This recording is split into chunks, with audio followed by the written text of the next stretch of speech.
je parle de mon expérience personnelle, quand je parle de l'expérience du Rwanda, les gens me disent très souvent, quand tu nous dis ton histoire, il nous semble que notre conflit ne vaut rien. Mais moi, je leur dis tout le temps qu'il n'y a pas de conflit, de petits conflits. On sait comment un conflit commence, on ne sait jamais comment il se termine. Can you show me how it grows?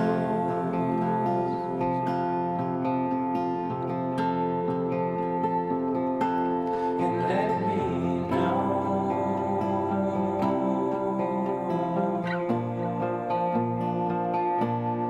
Let me know.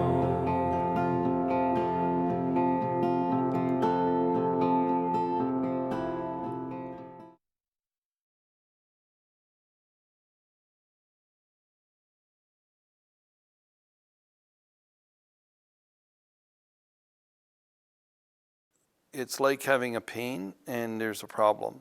And like you have a pain, you go to a doctor, you got to find the source of the problem. So you don't just treat the symptom, you treat the disease. For me, conflict is the same thing. Pour moi, un conflit, c'est lorsqu'il y a une divergence d'intérêts, lorsque les intérêts de deux personnes, de plusieurs personnes se télescopent. Alors, déjà, ça crée des étincelles, finalement, parce que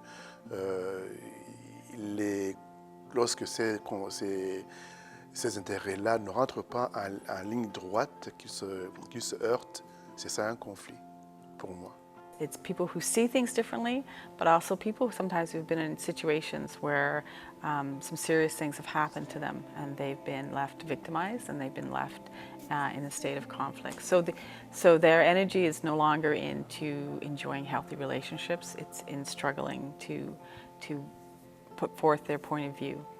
Conflict doesn't have to be physical, it can be,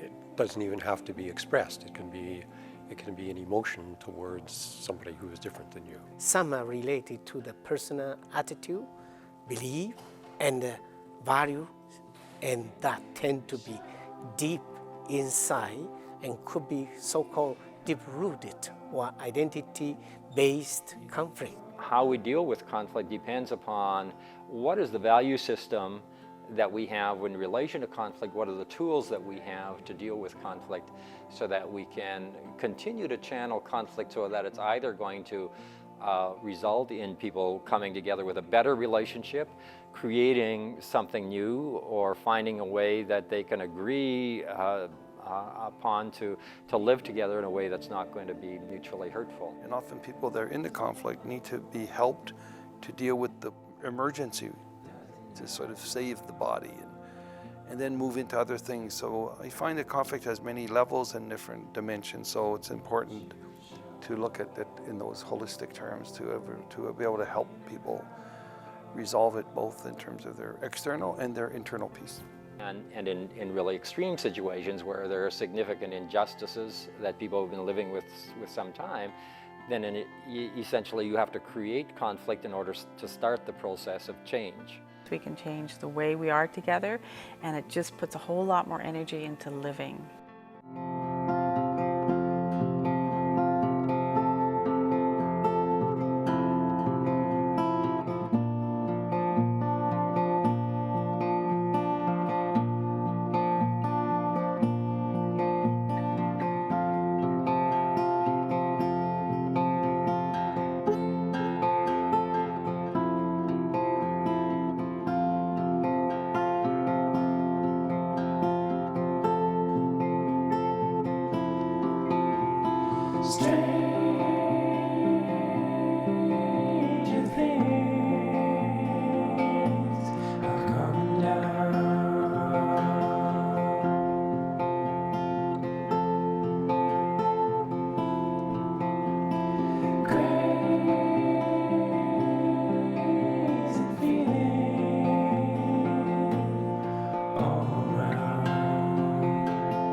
healing.